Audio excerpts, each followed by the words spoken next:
Bonsoir, mesdames et messieurs, et bienvenue dans notre émission hebdomadaire du dimanche soir sur la plateforme C'est facile, voilà comment ça marche.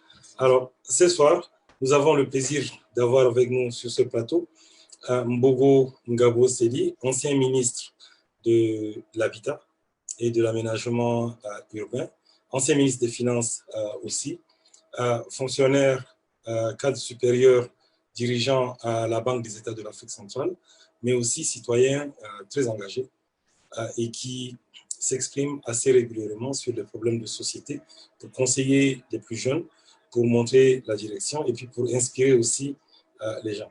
Alors, le sujet de ce soir, c'est sur la propriété, comment devenir propriétaire ou comment construire sa maison quand on est dans une ville comme N'Djamena. Devenir propriétaire dans un pays comme le Tchad, et spécialement à N'Djamena, ressemble énormément au parcours du combattant.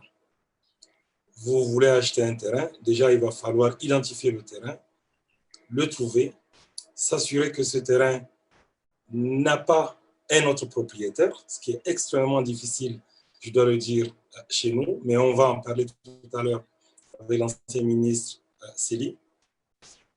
Ensuite, il va falloir obtenir un titre foncier, ce qui n'est pas donné non plus, extrêmement difficile, je dirais. Et il y a des solutions, nous allons en parler encore une fois avec Seli, mais il faut aussi penser à construire. Nous vivons dans un environnement où les banques ne font absolument pas de prêts, pas de crédit à la construction. Les banques préfèrent plutôt faire des crédits à la consommation, pas de crédit d'investissement. Les banques préfèrent plutôt faire des crédits à la consommation. Encore une fois, et vous devez construire sur fonds propres. Or, nous savons à quel point les matériaux de construction sont chers dans notre pays. Un simple sac de ciment, le prix varie d'une localité à une autre. Nous allons en parler. Le fer, les ouvriers, ensuite les finitions. Mais malgré tout ça, vous n'êtes même pas assuré que votre maison est véritablement votre maison. Parce qu'à tout moment, quelqu'un d'autre peut venir avec une convocation d'un commissariat pour vous dire que cette maison n'est pas la vôtre, ou plutôt ce terrain n'est pas le vôtre. Et donc, pour parler de ce sujet avec nous ce soir, Mbogo Ngabo Seli, qu'on ne présente plus. Bonsoir Seli. Bonsoir Amine, bonsoir à toutes et à tous. Alors, merci d'être venu sur ce plateau. Et je m'en vais directement avec la première question. En fait, pourquoi, de manière générale, pourquoi il est extrêmement difficile de devenir propriétaire dans un pays comme le Tchad? Seli? Bien, merci Amine, merci encore pour cette nouvelle invitation. Je crois que, comme toi-même tu as si bien placé la problématique, en fait, ce n'est pas un phénomène qui soit totalement propre au Tchad, déjà, je tiens à le souligner. Le véritable problème, c'est celui, je crois, donc de l'accroissement de la population urbaine et de l'indisponibilité de suffisamment d'espace pour que chacun puisse être à la fois propriétaire.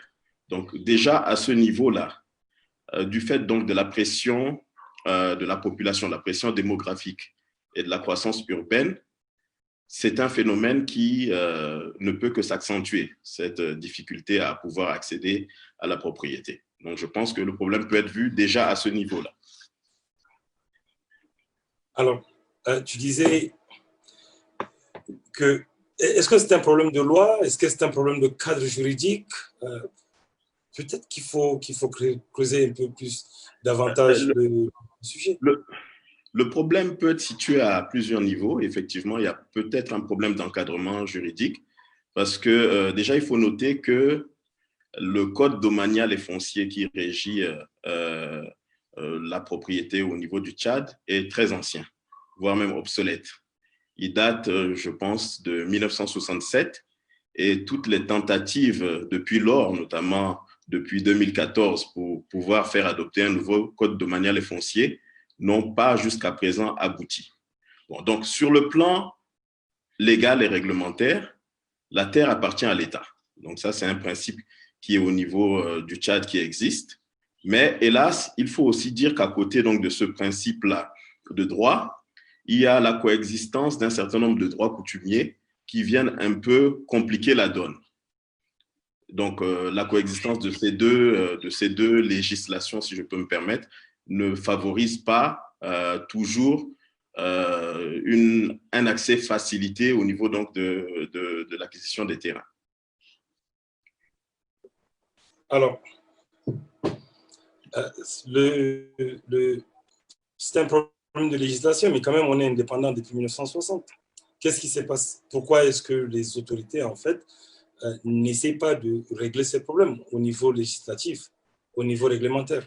Au niveau législatif, comme je le disais tout à l'heure, il y a eu un projet de code domanial et foncier qui a été introduit depuis les années 2014, mais qui a connu plusieurs allers-retours entre, d'une part, le gouvernement et l'Assemblée nationale.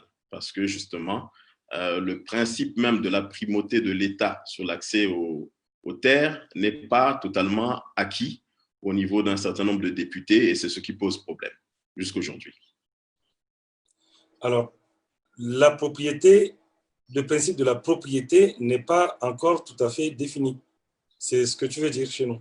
Non, le principe, il est clair. La loi dit la terre appartient à l'État. Mais il faut reconnaître que de par les établissements donc, de personnes sur des terrains en zone périurbaine notamment, il y a une présence qui fait que, quand bien même l'État voudrait exercer sa primauté et ce droit-là, il y a un certain nombre donc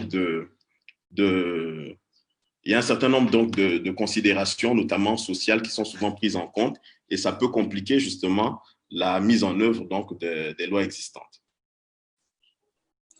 Alors, imagine, ça veut dire qu'au Tchad, ceux qui possèdent ou qui pensent posséder les terrains, en réalité, ne les possèdent pas.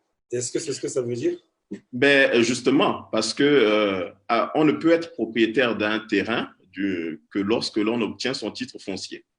Donc, à partir du moment où toutes les conditions ne sont pas réunies pour l'obtention du titre foncier, ben, vous pouvez considérer que vous n'êtes pas propriétaire du terrain. Alors, ça veut dire que 90% en réalité des Tchadiens ne sont pas propriétaires.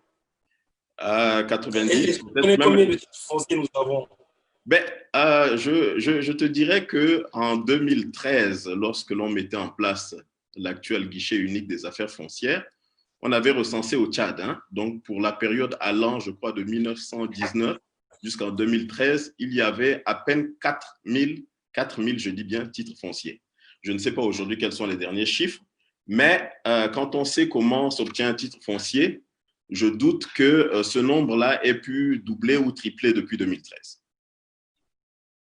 4000 titres fonciers pour à peu près 14 millions de Tchadiens. Exact, exact. Et c'est là l'une des lacunes également du code domanial et foncier, parce que dans notre loi, on ne peut obtenir un titre foncier que lorsqu'on a mis en valeur son terrain, c'est-à-dire que lorsqu'on a construit dessus.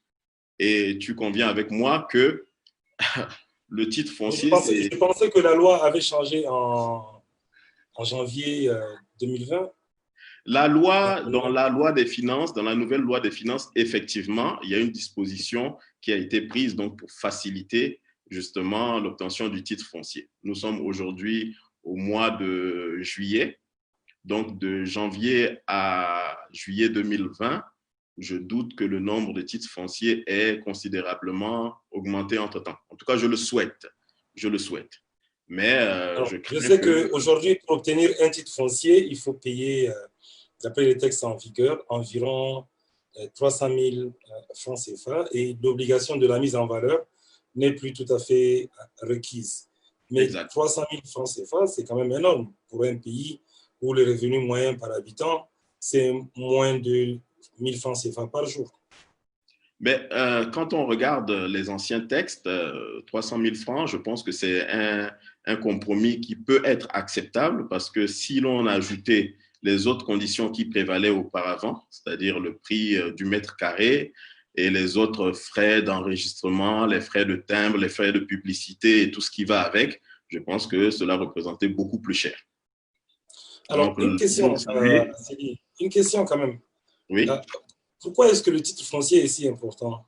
À quoi ça sert? Déjà, comme je l'expliquais tout à l'heure, le titre foncier, c'est en fait un certificat de propriété. À partir du moment où vous n'avez pas de titre foncier, vous êtes dans une sorte de précarité juridique qui fait que le terrain sur lequel vous vous êtes établi peut vous être récupéré à tout moment. Or, à partir du moment où l'État vous délivre donc ce document-là et vous reconnaît comme propriétaire de ce terrain-là, ça vous donne une plus grande sécurité, ne serait-ce que sur le plan juridique. Sur un autre plan, notamment sur le plan, je dirais, financier, le titre foncier a également une valeur. Vous savez que ça a une valeur financière qui peut être justement mise en hypothèque au niveau des banques pour pouvoir lever un certain nombre de fonds, notamment pour la construction ou pour d'autres investissements. Alors, donc, il y a une valeur juridique. Ça veut dire qu'on est, avec le titre foncier, on est quasiment certain d'être le propriétaire de son terrain. Et puis, il y a une valeur financière. Ça veut dire qu'on peut monétiser, on peut donner une valeur à son terrain et ensuite prendre une hypothèque pour le construire.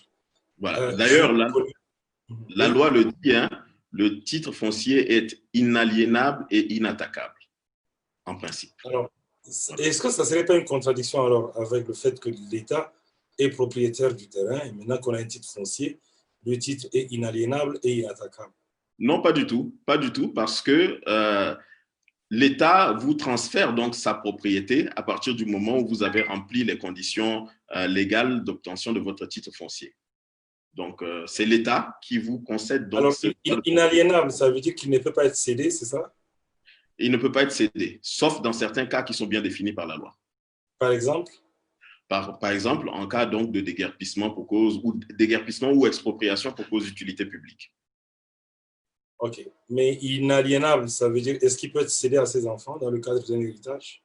Tout à fait, tout à fait. Là aussi, je pense que la loi a très, très bien spécifié. Donc, devant notaire et sous réserve donc de paiement d'un certain nombre de droits et taxes au niveau de l'État, c'est tout à fait possible. Alors, revenons encore au départ. J'identifie un terrain Oui. et je veux l'acheter. Et je veux être certain que ce terrain que je vais acheter, il m'appartiendra. Alors, quelles sont les démarches, étape par étape, que je dois entreprendre? Ben, tout dépend déjà. Hein. Tout dépend déjà. Quand vous dites que vous voulez acheter un terrain, vous l'achetez auprès de qui? Donc, est-ce que la personne chez qui vous achetez ce terrain-là est effectivement propriétaire? Je crois qu'au niveau du Tchad, l'acquisition foncière se fait en général soit chez des gens qui ont obtenu des attributions de terrain de la part de l'État et qui, pour la plupart du temps, ne se sont pas totalement désengagés vis-à-vis de l'État, notamment pour régulariser tous les papiers. Donc ça, c'est un cas de figure. Il y a des cas aussi où les gens sont déjà détenteurs d'un titre foncier. Et je pense que d'un point de vue juridique, c'est plus sécurisé donc de pouvoir acquérir un terrain qui a un titre foncier, mais ce n'est pas la plus grande majorité des cas que nous rencontrons au Tchad. Donc, ça peut se faire, comme je le disais, auprès donc d'une tierce personne, tout comme ça peut se faire auprès de l'État, l'acquisition. Alors, auprès d'une tierce personne, est-ce que le Boulama est, disons, habilité à vendre un terrain, ce qu'on appelle les terrains villageois? Ben, je le disais d'entrée de jeu tout à l'heure, il y a cette espèce de coexistence de droits coutumiers. Je tiens à relever, hein, c'est une pensée qui existe depuis longtemps au niveau du Tchad qui porte à croire que les boulamas sont des sortes d'intermédiaires de l'administration. Ce n'est pas le cas. Bon, il faut juste reconnaître que en périphérie des villes, il s'est souvent établi donc, des communautés qui sont là depuis parfois plusieurs générations et qui ont fait que on puisse penser que ces communautés-là ont une sorte de primauté sur la terre sur laquelle ils se sont établis et où ils ont justement au départ peut-être cultivé des champs, ils ont construit des maisons et l'administration n'est venue que plus tard pour essayer de faire des lotissements à titre de régularisation. Donc, effectivement, ces boulamas-là, quand bien même vous achetez chez eux un terrain, eux ne peuvent en aucun cas vous remettre une documentation administrative, un papier légal qui atteste de ce que vous êtes propriétaire foncier. Et quand bien même vous aurez acquis chez eux, il va falloir que vous reveniez vers les services administratif de l'État pour être sûr qu'il y a un bornage, que le cadastre reconnaît justement ce lotissement qui a été fait, que vous puissiez payer auprès de l'État les différentes taxes pour vous permettre, in fine, donc, de régulariser le terrain et d'obtenir peut-être à la fin les papiers, l'arrêté de cession de gré à gré, voire donc le titre foncier lorsque vous aurez mis en valeur ce terrain-là. Pardon. Alors, si j'ai bien compris, imagine, je suis à N'Djamena, tu disais tout à l'heure qu'on n'a que 4000 titres fonciers. Donc, on n'a que 4000. On avait en 2013. On avait en 2013. Je ne sais pas quels sont les nouveaux chiffres. Imagine aujourd'hui, peut-être qu'on est 10 000. On a 10 000, disons. On peut estimer qu'on est à 10 000, tout à fait. Voilà. Alors, je vais être provocateur. S'il y a 10 000 titres fonciers, est-ce que je peux, avec quelques entourloupes, me présenter devant une maison au quartier Moursal, au quartier Ambassade, là, et prétendre que c'est ma maison, puisque la personne n'a pas un titre foncier? Il va falloir que tu puisses justifier que cette maison est la tienne. Il va falloir que tu prouves peut-être que tu as un acte de vente, je ne sais pas, signé avec… Donc, en fait, les propriétaires, ceux qui sont aujourd'hui dans les maisons, malgré le fait qu'ils n'ont pas de titre foncier, parce qu'il y a un acte de vente, il y a le gré à gré, ils sont quand même protégés. Ils sont protégés en partie. En partie, j'insiste là-dessus parce que tant que les services de l'État ne sont pas mis à contribution pour venir constater, pour s'être assuré que l'emplacement du terrain est que c'est un terrain qui est bien identifié, pour lequel on a eu à payer des taxes, qu'il dispose d'un plan cadastral, qu'il dispose, donc, comme je le disais tout à l'heure, d'un arrêté de cession de gré à gré, ou bref, qu'il y a eu une procédure de régularisation qui a été entreprise auprès de l'État, il est difficile donc de pouvoir, sauf à pouvoir prouver qu'il y a une sorte d'antériorité de l'établissement de cette personne-là sur ce terrain depuis des générations. Et là aussi, je pense que la loi a prévu ce genre de cas-là, notamment avec la possibilité donc, de faire devant notaire et avec des témoins, des témoignages. Sinon, c'est assez difficile en effet. Mais encore, dans le cas que tu as évoqué, que tu viennes comme ça te présenter pour dire que c'est ton terrain sans avoir à justifier la présentation d'un certain nombre de documents administratifs, ça va être difficile. Je tiens à souligner aussi que d'ailleurs, devant nos tribunaux au Tchad, je crois que la plupart des affaires qui sont jugées, c'est justement des affaires qui ont trait au foncier au Tchad à ce moment. Alors, la plupart des affaires qui sont jugées au Tchad, c'est des affaires qui sont liées, j'ai bien compris, c'est des affaires qui sont donc liées au foncier, c'est bien ça? Exact. Alors maintenant, soyons un peu plus pratiques. Il y a quelqu'un qui demande, si je veux payer, comment je fais? Je n'ai pas bien compris le sens de sa question. Payer à qui? J'achète un terrain. Oui. Dans un premier temps, si on a bien compris ce que tu dis, on achète, je trouve un boulama, on s'entend avec lui. Il me met en face de quelqu'un qui prétend être le propriétaire du terrain, si j'ai bien compris. À cause de la coutume, à cause d'une occupation ultérieure du terrain, on fait un gré à gré. Et puis maintenant, moi, je veux démarrer la procédure d'obtention du titre foncier. Alors, à quelle administration dois-je m'adresser? Il y a plusieurs cas de figure. Celui que tu évoques, dans le cas des Boulama, je pense qu'il y a eu des restructurations qui ont été engagées au niveau du Tchad. Et les services du ministère de l'Aménagement du territoire, de l'urbanisme et de l'habitat ont procédé justement à des recensements qui ont été établis donc, dans la périphérie de N'Djamena pour pouvoir donc restructurer les terrains et pouvoir les borner. Donc, dans le cas d'espèce, à supposer, je reprends ton exemple, à supposer que tu achètes le terrain auprès du Boulama, il y a un acte de vente qui doit être établi. Donc, deux cas de figure. Soit ce terrain-là disposait déjà donc d'un plan cadastral, même au nom du vendeur. À ce moment-là, la procédure doit être poursuivie avec le nom du propriétaire supposé donc du terrain jusqu'à ce qu'elle soit finalisée par l'obtention de ce qu'on appelle l'arrêté de cession de gré à gré. Et ce n'est qu'à partir de ce moment-là qu'il peut y avoir une mutation, parce qu'on ne reconnaît pas le propriétaire du terrain tant que cette procédure n'est pas arrivée à son terme par la signature donc, de cet arrêté de cession de gré à gré. Donc, à partir de là, même si vous l'avez acheté, oui. À partir de là, maintenant, il y a une mutation qui doit être faite en votre nom. Et là, pareil aussi, il y a des frais à payer au niveau du cadastre, il y a des frais d'enregistrement à payer au niveau des domaines, il y a des timbres, bref, il y a une publicité à faire au niveau de la voirie. Et à partir de ce moment-là, donc, il y a une mutation qui est faite, une cession qui est faite donc, de cet arrêté de gré à gré du nom du premier vendeur en votre nom à vous. Donc, ça, c'est pour le gré à gré. Là, on est encore au niveau du gré à gré. On n'est pas encore au titre foncier. On est seulement au niveau du gré à gré. Le titre foncier, c'est une autre étape, effectivement.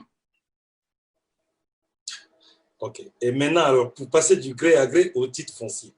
Bien, l'arrêté de cession de et quelles sont les administrations que je dois contacter? L'arrêté de cession de gré à gré précise donc les conditions dans lesquelles vous devez pouvoir bâtir votre maison et un délai qui est, je crois, de 3 ans. Dans l'arrêté de gré à gré? Oui, ça le précise bien. Donc, ça dit qu'il est cédé à M. Amin Idriss Adoum un terrain si à, je ne sais pas, à Gassi, d'une superficie de temps. Et bref, ça énumère donc un certain nombre de conditions de construction. Donc, ça doit être construit en matériaux durables, etc., etc. Et tout cela doit être constaté donc au plus tard dans 3 ans. Bon. Maintenant que l'arrêté de cession de gré à gré est obtenu, à supposer que vous avez mis en valeur le terrain en y construisant dessus une maison, il va falloir faire constater la mise en valeur. Donc, faire appel à des spécialistes de l'évaluation foncière qui vont venir donc pour évaluer le bien qui a été construit sur le terrain en question. Donc, il y a une évaluation aussi bien de la construction, mais une évaluation aussi du prix du terrain conformément à la loi des finances en vigueur. Donc, ce sont toutes ces valeurs-là qui permettent ensuite, au niveau donc, des domaines, de pouvoir calculer les frais que vous allez devoir également régler pour l'obtention de votre titre foncier. Et donc, sur le titre foncier… Alors, ça, c'était selon l'ancienne réglementation. Parce qu'on a bien compris que avec la nouvelle réglementation, nous n'avons pas besoin de mettre en valeur le terrain avant de prétendre obtenir un titre foncier. Pour peu que, si j'ai bien compris la loi des finances, pour peu que les procédures aient été engagées avant le 31 décembre 2019. Donc, si j'ai bien compris la nouvelle loi des finances, c'est dans cet esprit-là. Ça veut dire qu'il aurait fallu que les procédures soient déjà engagées. Les procédures d'obtention du titre foncier. Exact. Alors, supposons, j'ai acheté un terrain, je fais un mur d'enceinte. Est-ce que c'est déjà suffisant comme élément de mise en valeur pour pouvoir prétendre obtenir un titre foncier? La mise en valeur, effectivement, peut être constatée par la construction du mur d'enceinte, parce que ça a une valeur. Bon, maintenant, il est clair que l'évaluation qui se fera ne se fera que sur le prix du terrain et sur le prix donc, du mur d'enceinte. Par contre, votre titre foncier aura plus de valeur si vous y avez érigé une maison, notamment… Mais alors, après, supposons, je fais un mur d'enceinte, j'obtiens le titre foncier. Oui. 5 ans après, je finis la construction de la maison. Oui. Est-ce qu'il est possible à ce moment de faire réévaluer la valeur du bien? La valeur du bien peut être réévaluée à tout moment, pour peu que déjà vous ayez rajouté de nouvelles constructions sur le terrain, pour peu que les lois de finances aient accordé de nouvelles valeurs donc, au terrain sur lequel vous avez construit. Donc, à tout moment et selon les besoins que vous avez également pour hypothéquer éventuellement votre titre foncier, vous pouvez le faire à tout moment. OK, donc on peut très bien, malgré même avec l'ancienne loi des finances, prétendre à un titre foncier pour peu qu'on ait commencé à mettre un mur d'enceinte. Exact. D'accord. Et après, on peut construire et on peut tout à fait faire réévaluer la valeur du titre foncier à tout moment si on veut hypothéquer le titre foncier. Tout à fait. Alors, Célie, tu as travaillé quand tu étais ministre des Finances. Là, on va passer sur autre chose, sur le financement de l'habitat. Tu as travaillé à la création et à la mise en œuvre de la Banque tchadienne de l'habitat, ou Banque de l'habitat du Tchad, je pense, BHT. Oui. Alors, à quoi sert cette banque? Malheureusement, nous avons prévu en fait avoir avec nous le directeur général de la banque, mais nous n'avons pas pu le joindre. Je pense qu'il a marqué son accord pour participer à un autre débat. Mais comme nous avons la chance d'avoir avec nous Célie aujourd'hui, Célie, tu peux nous aider à comprendre à quoi sert cette banque et peut-être petite idée de ce que c'est que son bilan à ce jour. Bah, il serait prétentieux pour moi, Amine, de pouvoir donner le bilan à ce jour parce que j'ai quitté, comme tu le sais, le gouvernement depuis un moment. Qu'à cela ne tienne, la BHT, du moins, je l'ai retrouvée à deux niveaux. Donc, c'était d'abord un projet qui avait été lancé par le ministère de l'Urbanisme et de l'Habitat avant que ce projet-là n'aboutisse donc à la création donc, de la BHT suite à son agrément par le ministère des Finances. Comme son nom l'indique, la Banque de l'Habitat est une banque qui doit pouvoir justement financer les constructions, financer l'habitat au niveau du Tchad. Bon, il est dommage que jusqu'à présent, je pense, cette vocation première de la Banque de l'Habitat ne soit totalement pas encore mise en avant. Je pense qu'aujourd'hui, elle exerce un peu plus comme une banque universelle, c'est-à-dire un peu comme toutes les autres banques. Mais cette vocation Banque de l'Habitat, je ne crois pas qu'elle soit encore, qu'elle ait déjà été mise en application. Je ne pense pas. Alors aujourd'hui, elle fonctionne plus comme banque universelle que comme banque de l'habitat. C'est bien ça? Exact. D'accord. Mais idéalement, supposons qu'elle ait la capacité de gérer justement sa raison d'être. Alors, dans un pays où il est extrêmement difficile d'obtenir des titres fonciers, je dirais, est-ce qu'elle aurait pu, dans ces conditions, contribuer véritablement et de manière effective à l'acquisition de la propriété? Tout à fait, parce que il y a eu un certain nombre de lois qui ont été, je pense, déjà votées et dont l'application traîne un peu. Donc, ces lois, c'est la loi sur le financement de l'habitat, il y a la loi sur la bonification des crédits immobiliers, je crois, et il y a une troisième loi dont le nom m'échappe. Ces lois ont été votées, comme je le dis, mais les décrets d'application jusqu'à présent traînent. Je prendrai par exemple donc la première loi, la loi sur le financement de l'habitat. Elle doit être, enfin du moins, il est prévu que sur les impôts des fonctionnaires de l'État, il soit prélevé une somme de 1%. Oui, Donc, mais cette loi n'a jamais été mise en œuvre, en fait. Elle n'a Et pas été... apparemment, dans la nouvelle loi des finances 2020, Oui. Elle a été rétoquée, spécialement le 1% sur le salaire des fonctionnaires. Exact. Exact. À la demande, si j'ai bonne mémoire, à la demande des partenaires techniques et financiers, je pense. Tu veux dire les partenaires techniques et financiers ont Banque demandé mondiale, au gouvernement de retirer. également à toutes ces questions-là. Pardon? La Banque mondiale, notamment, a fait des études sur le financement de l'habitat au Tchad et je crois que l'une de leurs préconisations était justement donc, de revoir le principe donc, de ce prélèvement de 1%. Donc, le principe de financement de la banque elle-même. Exact. Parce que le 1% devrait servir comme une espèce de seed fund pour la banque de l'habitat. Exact.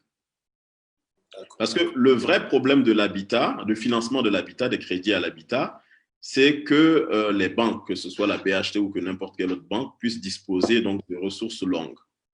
Or, dans nos banques, jusqu'à présent, en fait, elles ne fonctionnent que sur des dépôts à vue, donc des différents clients que nous sommes. Il y a très, très peu donc, des comptes d'épargne, il y a très, très peu de dépôts à terme. Et donc, il est difficile donc, de pouvoir financer l'habitat qui, par principe, donc, se finance sur le long terme avec donc, des dépôts à vue. La vraie difficulté réside à ce niveau-là. Alors, donc, c'est un tout petit peu comme la quadrature du cercle. Ou plutôt, c'est un cercle vicieux. Donc, au début, on n'a pas assez d'épargne. Du coup, les banques commerciales qui sont même surliquides ne peuvent pas prendre le risque de financer. des projets qui sont par définition et par nature des projets qui requièrent des financements lourds et des financements de longue durée. C'est Et exactement. comme on n'a pas de maison, puisqu'on ne peut pas compter sur la banque pour les construire, on est obligé de construire sur fonds propres. Du coup, on ne peut pas non plus épargner. Et comme on ne peut pas épargner, la banque ne peut pas non plus financer. Tu as tout compris. Je vais compliquer encore un peu plus la chose en te disant que auparavant, donc la banque, lorsque tu viens pour demander un financement pour ta maison, elle va te demander le titre foncier. Or, comme je l'ai dit tout à l'heure, pour obtenir le titre foncier, il faut d'abord que tu aies mis en valeur le terrain, alors que tu n'es pas supposé avoir des ressources pour le faire. Donc, le serpent, il se mordait la queue à plusieurs niveaux. Alors, donc, c'est un serpent qui se mord la queue à toutes les étapes. Premièrement, alors je récapitule pour nos auditeurs, il vous faut un terrain. Acquérir le terrain, c'est déjà une opération commando. En fait, c'est un risque que vous prenez, puisque vous allez vous adresser soit à un boulama, supposons, c'est un terrain, voilà, pas un N'Djamena, ce n'est pas du construit, c'est un terrain dans les alentours de la ville de N'Djamena. Vous devez vous adresser à un boulama. Et une fois que vous êtes adressé au boulama, c'est déjà un risque. Il vous montre un terrain, vous entamez une procédure de gré à gré avec lui et avec l'éventuel ancien ou futur ancien propriétaire du terrain qui, parallèlement à vous, a probablement déjà dû rencontrer d'autres potentiels acheteurs. Et c'est arrivé. Tout à fait. Donc, premier problème, malgré tout, vous persistez, vous obtenez votre terrain, vous faites le gré à gré, vous voulez construire, mais pour ça, il vous faut un titre foncier. Déjà, vous n'avez pas les moyens de construire, il va falloir emprunter, mais la banque ne peut pas vous mettre à votre disposition son financement, vu que ces ressources sont des ressources de courte durée. Et la banque ne peut pas le faire parce qu'il y a très peu d'épargne. En réalité, il y a très peu d'épargne parce que ceux qui peuvent épargner préfèrent utiliser cet argent pour construire. Et donc, vous allez probablement emprunter de l'argent chez un ami, chez un parent, éventuellement, ou non, ou vous allez devoir faire vos économies en achetant du matériau de construction. Mais à tout moment, quelqu'un peut apparaître soudainement et vous dire que ce terrain ne vous appartient pas. Il peut venir aussi avec un autre papier de gré à gré. Vrai ou faux, Céline? Oh non, je pense que arriver avec un autre papier de gré à gré, ça me paraît quand même un peu difficile, hein, parce que aujourd'hui, le système est informatisé et les contrôles sont supposés être faits à plusieurs niveaux, notamment à un niveau donc, de la procédure. Il est même prévu une publication, hein, une publication qui se fait au niveau de la voirie pour laisser la place aux éventuelles contestations. Donc, ça me paraît difficile que quelqu'un puisse se prévaloir du même terrain que vous avec le même document foncier. Ça me paraît un peu difficile. Par contre, pour en revenir aux banques, c'est vrai que pour prétendre à un prêt immobilier dans l'entendement que toi et moi pouvons en avoir par rapport à ce qui se fait ailleurs, c'est quasiment impossible au Tchad aujourd'hui. Parce que même ce qui est considéré comme prêt immobilier, c'est en fait des crédits à court terme qui sont donnés. Donc, maximum 5 ans, dans le meilleur des cas, 7 ans. Et ça se fait, je dirais, un peu au cas par cas. Et ça ne s'applique en général qu'à un certain nombre de clients, notamment ceux qui travaillent dans des entreprises qui ont pignon sur rue et qui ont des dépôts conséquents au niveau de ces banques-là. Donc, ça se fait, mais de manière très, très, très marginale et pour des montants aussi qui restent assez peu élevés par rapport au coût de la construction au Tchad, qui est, je l'avoue, assez onéreux. Alors, disons, moi, j'essaie de voir hein, avec toi, comment est-ce qu'on peut s'en sortir alors supposons, et encore une fois, on n'a pas de... Il est extrêmement difficile d'acquérir le terrain. On est dans un contexte d'insécurité, hein, je veux dire insécurité, ou insécurité en matière de sûreté, donc il y a un manque de sûreté flagrant quand même. On n'est pas sûr d'être le propriétaire du bien pour lequel on a payé énormément d'argent. On veut construire, les banques ne peuvent pas nous financer. les équipements et les matériaux de construction coûtent excessivement cher. Et nous vivons dans une société, dans un pays qui est pauvre, il faut le dire, avec un revenu moyen par habitant de moins de 1000 francs CFA par jour, environ 1000 francs CFA par jour, à peu près. Même si on a sorti, d'après la Banque mondiale, énormément de personnes de la pauvreté, il reste encore 70% des Tchadiens qui vivent avec moins de 1000 francs par jour. Alors, dans ces conditions, que faut-il faire? De manière générale, pour toi qui es expérimenté, qui a travaillé, qui a eu quand même la charge de ce ministère. Et là, nous avons un nouveau ministre, ou une nouvelle ministre, en fait. J'espère qu'elle nous écoute. J'espère aussi qu'elle acceptera de venir pour le débat une prochaine fois, d'ailleurs. Parce que c'est un sujet qui est très intéressant et les Tchadiens veulent savoir, spécialement les jeunes, comment doivent-elles faire pour devenir propriétaires? Alors, que doit-on faire, à ton avis, en tant qu'expert? Bien, je crois que la problématique peut être vue à au moins deux niveaux. Bon, il y a déjà au niveau donc de l'État, je pense qu'il y a un meilleur encadrement déjà de l'attribution donc des terrains qui doit être faite parce qu'aujourd'hui, n'importe quel Tchadien, selon donc la loi et selon notamment un décret qui met en place ce qu'on appelle les commissions d'attribution des terrains en zone urbaine, peut prétendre donc à une attribution de terrain. Mais dans la réalité, c'est un peu différent. Donc, je crois qu'il y a peut-être la nécessité donc, de revoir un peu ce cadre juridique-là pour passer la main, et je crois que c'est là la principale chose que l'on pourrait être amené à faire au niveau du Tchad, passer la main déjà à un organisme étatique qui existe, qui s'appelle la SOPROFIM, Société de promotion foncière et immobilière du Tchad, comme cela se voit un peu partout ailleurs. Alors, SOPROFIM, c'est une société d'État. Ce n'est pas une entreprise d'État. C'est une société d'État à qui, selon moi, plutôt que l'État continue à faire des attributions parallèles, à qui l'on confierait donc l'aménagement donc des terrains urbains, les lotissements et l'aménagement des terrains urbains, avec donc des coûts qui soient clairs et je dirais égaux pour tout le monde. À charge donc pour la SOPROFIM donc de faire des lotissements, d'aménager et de viabiliser ces terrains-là et de les vendre dans des conditions qui soient claires et précises. Ça, c'est au niveau donc de la SOPROFIM. Je crois aussi qu'au niveau du Tchad, on a un autre souci qui est qu'il n'y a pas réellement donc de société immobilière en tant que telle. Donc, à partir de ce moment-là, ça devient assez complexe parce que tout le monde entre… Il n'y a pas de… Juste une question. Il n'y a pas de société immobilière parce que les textes ne le permettent pas ou simplement parce que personne n'y a jamais pensé? Je pense qu'il y a eu des tentatives, mais j'ai comme l'impression que les opérateurs économiques ne s'y intéressent pas beaucoup, je pense. Les textes ne l'empêchent pas, n'empêchent pas donc l'exercice de… Ils ne s'y intéressent pas parce que le modèle de financement que nous avons aujourd'hui est lâche ou à cause des risques qui étaient liés à l'implémentation en matière d'acquisition de terrain?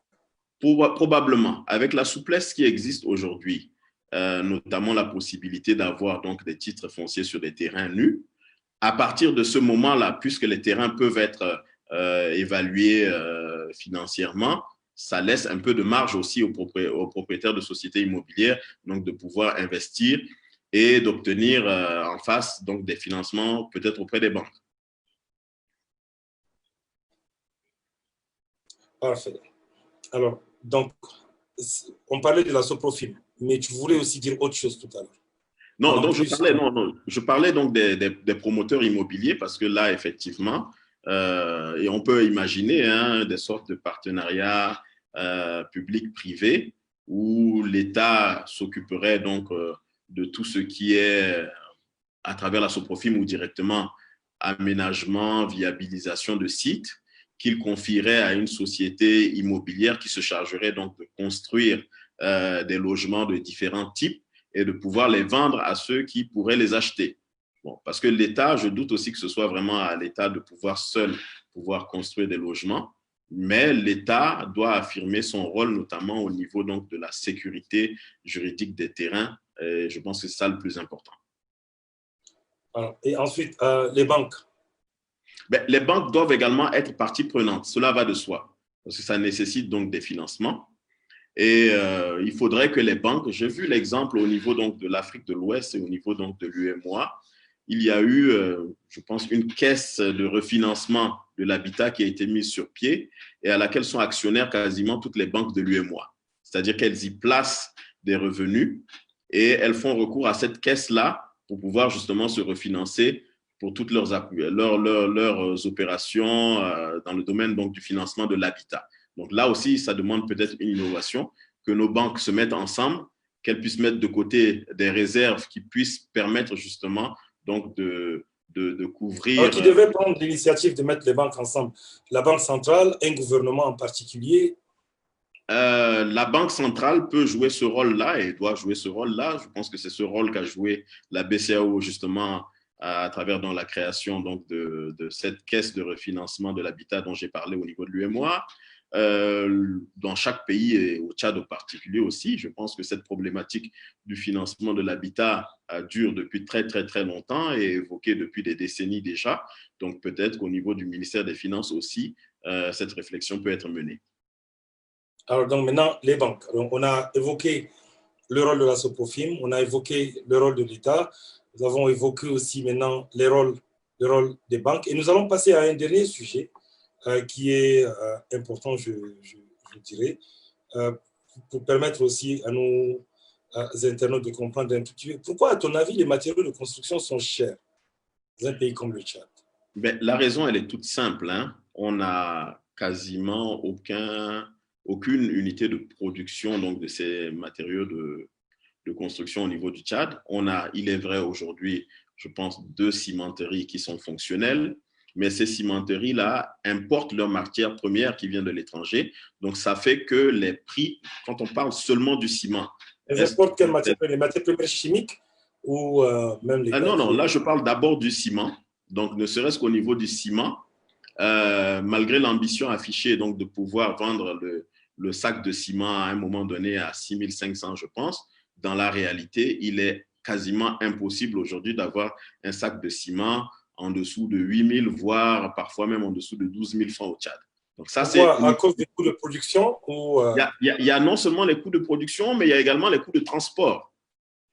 Donc, à un moment donné, je pense que… Si la société, juste pour mieux comprendre, hein, parce que ça c'est un sujet qui intéresse les Tchadiens, la société de ciment, celle qui est censée fabriquer les ciments au Tchad, elle ne peut pas vendre un sac de ciment techniquement, pendant un sac de ciment en dessous de 8 000 francs CFA? Pour quelle raison?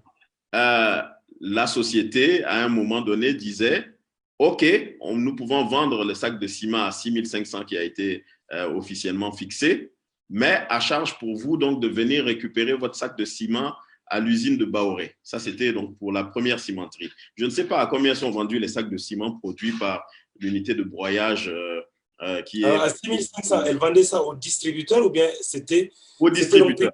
Au distributeur ou bien… Au distributeur. Forcément, le distributeur doit venir chercher son ciment. Ben voilà. Puis, donc, maintenant, il doit aller facturer le transport quand même au consommateur final, c'est normal. Exact. Donc, cela alourdit donc le coût du sac de ciment. Je dirais que pour la petite histoire, quand on regarde partout ailleurs, hein, quand on parle d'achat de ciment, les gens parlent d'achat de ciment à la tonne. Il n'y a que Tchad, peut-être, où on parle de ciment, le prix du sac, on parle de prix de sac de ciment et on ne parle pas de tonnes parce que déjà, c'est quasiment impossible donc, de pouvoir acheter des tonnes de ciment avec des prix de sac de ciment qui sont tout le temps variables.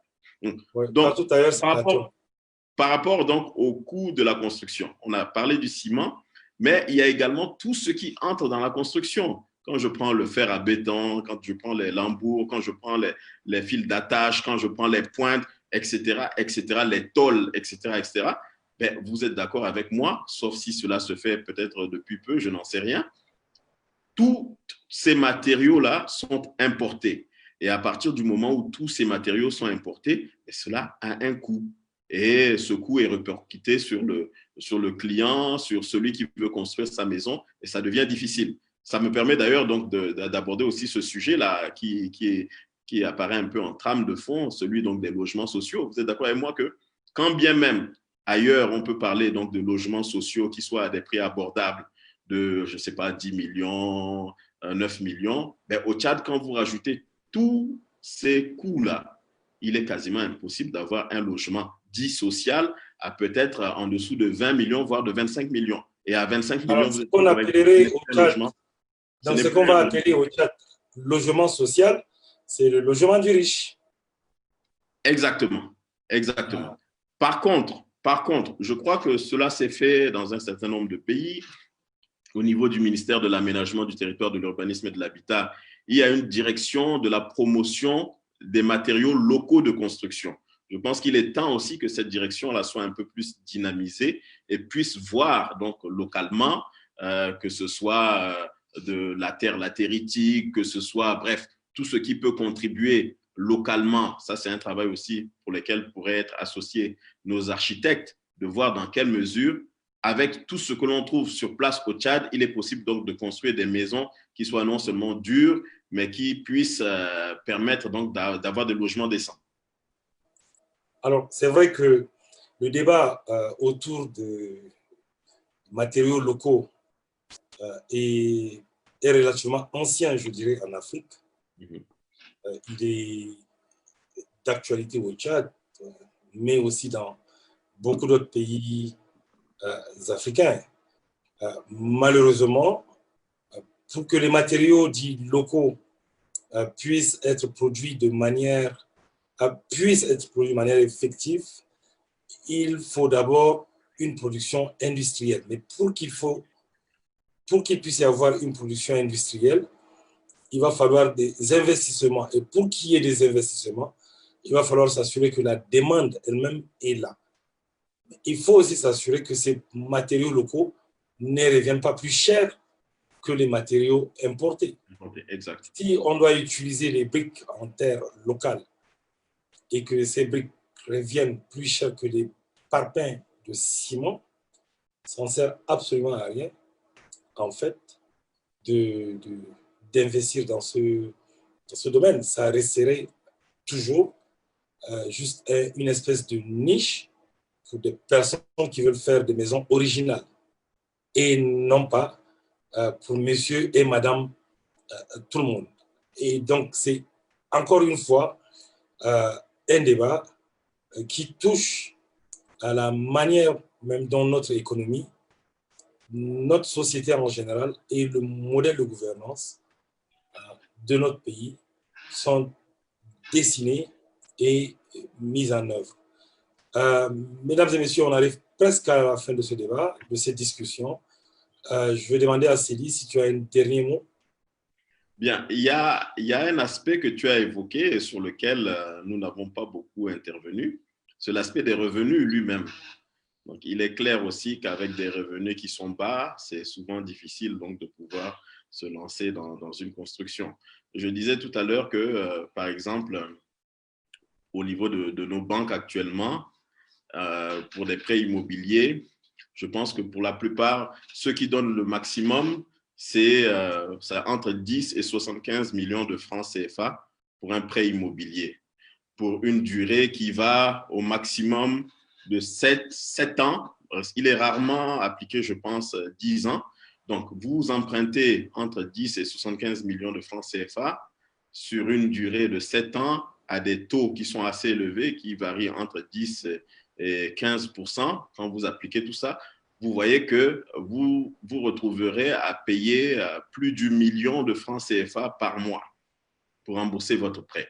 Donc, la question des revenus est également cruciale quand on sait qu'au niveau de la fonction publique et même au niveau du secteur privé, les salaires sont relativement bas.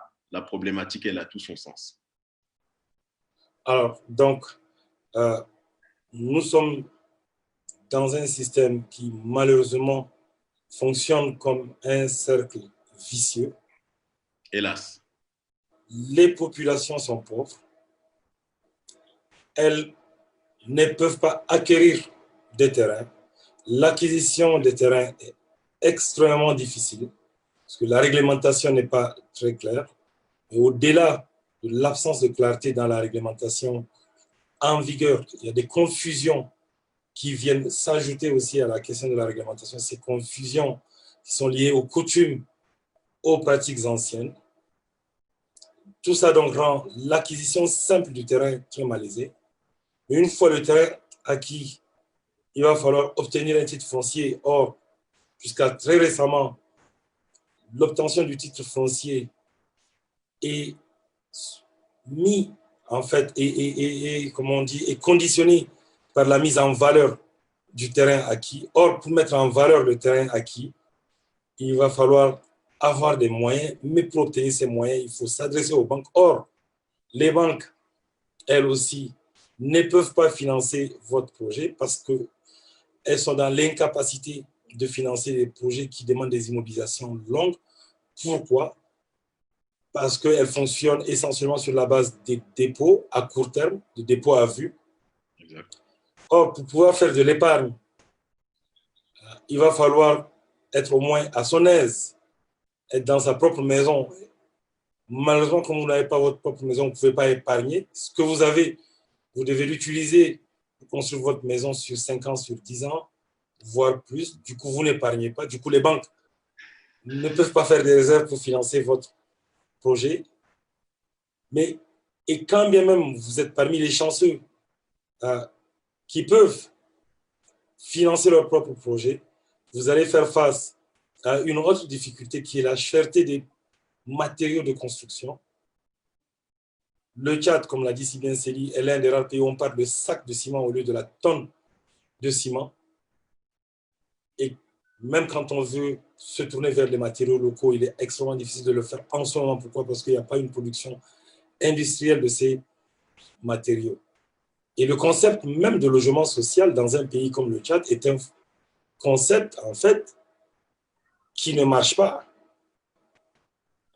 Tout le monde au Tchad, en réalité, vit dans un logement qui est social, je dirais. Absolument. Et le logement social tel qu'on le connaît ailleurs, au Tchad, c'est le logement de luxe. En fait, une maison en ciment, bien construite, bien tracée, c'est du grand luxe pour nous les Tchadiens, malheureusement. Ce n'est plus du social. Ce qu'on appelle communément logements sociaux ailleurs, les villas italidites, quand elles avaient été construites, elles étaient censées être des logements sociaux. Entre les maisons de Gardolé et Italidite, je me demande qui est social. Franchement, il n'y a pas de logements sociaux. Bref, mesdames et messieurs, c'est un sujet extrêmement complexe. Nous n'avons fait que l'effleurer aujourd'hui. Voilà, je voulais juste aborder une problématique aussi, hein, ça pourra faire l'objet d'un autre échange éventuellement, c'est celui de la copropriété. Parce qu'un peu partout ailleurs, bon, justement, il y a le problème de l'étalement spatial des villes qui pose aussi problème. Je ne l'ai pas évoqué, mais il faut bien qu'à un moment donné, qu'on sache aussi un peu quelles sont les limites donc, de la zone urbaine.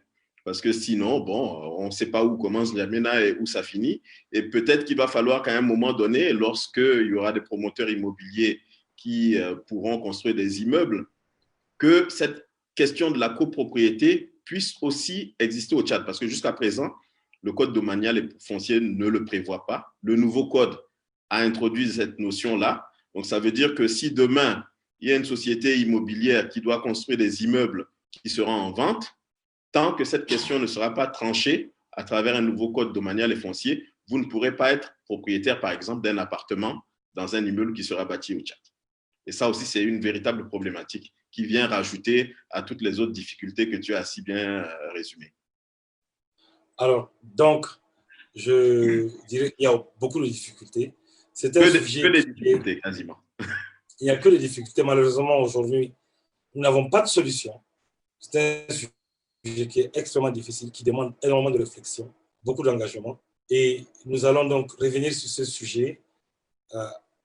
Peut-être la semaine prochaine, peut-être la semaine d'après, nous allons recontacter le directeur général de la Banque de l'Habitat pour l'avoir avec nous. Peut-être la nouvelle ministre de l'Habitat aussi, et puis avec Célie ici, et un autre expert, pourquoi pas, pour réaborder ces sujets. C'est un sujet qui nous touche tous. Tout le monde, dans sa vie, aimerait devenir propriétaire de son logement. Le Tchad est vaste, 1 284 000 km². Il est anormal que très peu d'entre nous aient la possibilité et les moyens de devenir propriétaire de leur logement. il est anormal, malgré le caractère et le sol, les caractéristiques des sols de notre pays, nous ne soyons pas en mesure de construire en dur. Et il est aussi anormal de constater que malgré que nous soyons un pays pétrolier, qui a prétendu avoir été pétrolier, nos banques n'ont toujours pas eu les moyens de se mettre à financer le logement. Donc c'est un sujet très complexe. Nous n'allons juger personne. Nous allons encore en débattre. Et pourquoi pas, de ces débats, nous espérons qu'il puisse y avoir des propositions qui pourront servir à ceux qui dirigent et à ceux qui décident pour notre pays d'envisager une nouvelle façon, un nouveau rêve pour permettre aux jeunes Tchadiens de devenir propriétaires de leur logement. Donc, mesdames et messieurs, je vous remercie encore une fois pour votre attention. Merci à Célie. Je te remercie d'avoir accepté d'être mon invité ce soir. Nous allons donc couper le live et nous allons revenir vers vous au courant de la semaine avec le thème du prochain